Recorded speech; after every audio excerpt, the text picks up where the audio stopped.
Hey folks, Dust here, and in this video I want to discuss something that I feel is really important and what I feel is also quite basic, but for whatever reason isn't really widespread throughout the bulk of the CSGO broadcasts that I watch. And this goes to all tournament organizers out there, from the biggest of events to the smallest of events, that we just need more basic stats readily available during the live match. And what I mean by this is that oftentimes, or the vast majority of the time, at any given point in time, you are not able to see how many kills, how many deaths, how many assists a particular player has. You also typically don't have ADR, and even in some cases, you don't even really get to see a player's individual money very often.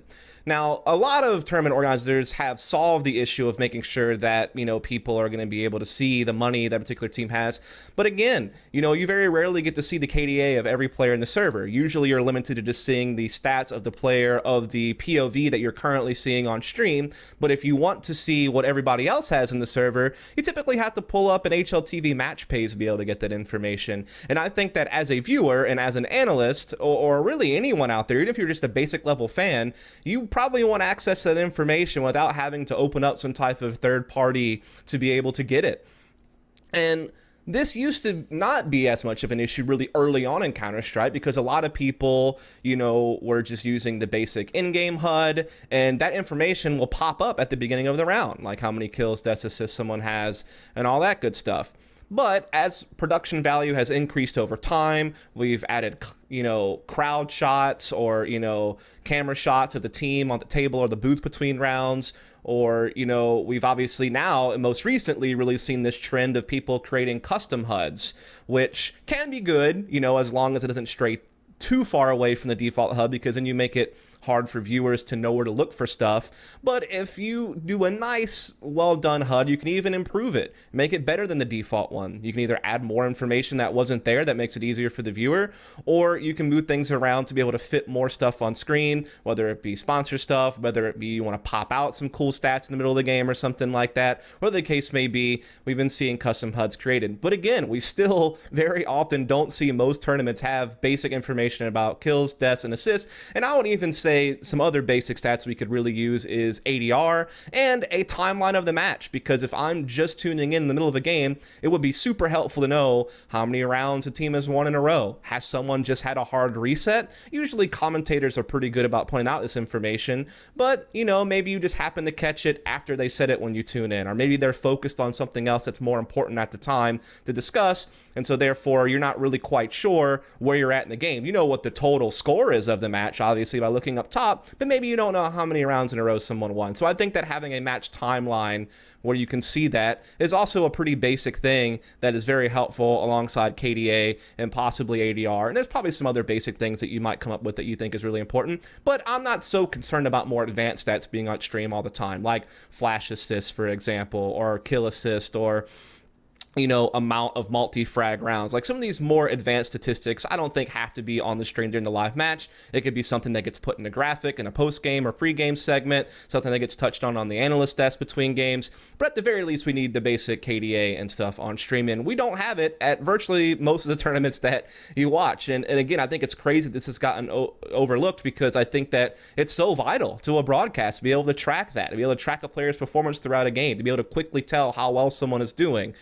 Of course, stats don't paint the whole picture. You have to add context on what role they're playing or what might have happened to them in a round. You're never really going to get the full detailed picture unless you really get into the nitty-gritty of studying a demo and really taking notes and really looking at it, but at least get a basic idea on how someone is doing. Maybe if they started out really poorly, you can see how much they've progressed throughout the game and turned on and really kind of got into the game and started making an impact. And, I am going to give a shout out, because there is one tournament organizer who has finally done this, and it's only been very recently, though, and that's actually Faceit. All of their minors, the Faceit Major in London, and as well right now, if any ECS match you go watch for the current season that they just started, they have KDA on the player bar. So at all times on their custom HUD, you can see how many kills, deaths, and assists a particular player has on the server. And they also, throughout the major and the minor, had a match timeline to be able to see how many rounds in a row someone won, if someone got reset, if it's been a back and forth. All that really basic but important information is readily available on a custom HUD. Now, since we already see a bunch of tournament organizers doing custom HUDs, this needs to become more widespread, in my opinion. Put KDA on the stream on the player bars. Or look, maybe you don't want it to crowd the player bar. Maybe there's already so much on the player bar with their utility, their money. You have to show how many kills they got within a round. Usually there's like a little skull with a number next to it or something that tells you how many kills in this particular round this player got. So maybe you don't want to overcrowd the player bar. Well, something that ESL has done at their ESL 1 events is during crowd shots between rounds, or team cams between rounds, they have this lower third that pops up that shows you all the players, and it shows you their money, and it shows you how they're spending their money. This is also pretty important because in the past there were times where if you were doing a crowd shot or team shot between rounds, you couldn't even see how people were buying for the next round, which is also really basic information that you need.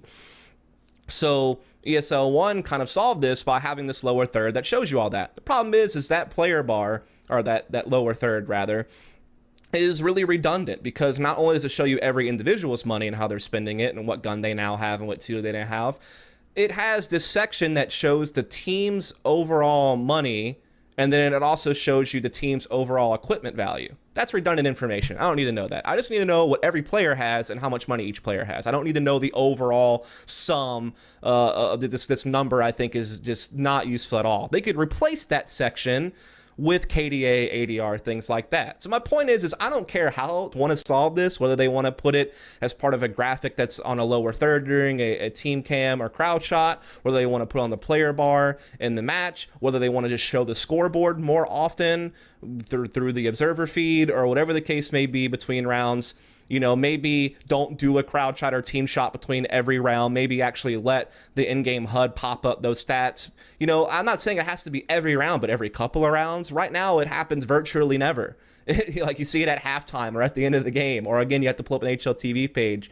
And I just think that this is something that really needs to be addressed, because I feel it's kind of a crime that you have to open up a separate thing to be able to get that information, which I think is quite basic information and very important to virtually anyone who's tuning in, from someone who really wants to study the game to even the most basic of fan would probably want to know that information. So that's it. Hope you guys enjoyed this video. Wanted to keep it very brief. I hope we can just get basic stats out there regularly and make it more easily accessible. In the future, maybe we can work to even having more cool advanced stats pop up on stream, like X players got the opening kill this many rounds in a row, or this team's won this map this many times over their last 10 games. More advanced stats would be cool to pop up on stream as well. But let's at least get the basics down. Let's get KDA, ADR, a match timeline, maybe some other basic stuff to just be, out there and easy for people to see. So if you enjoyed this video, please subscribe for more content. If you agree with this, let's spread the word. Let's try to get it out there. Again, I'm glad some tournament organizers have started to address this, but I think this needs to become widespread throughout the entire circuit. So, yep, catch you next time.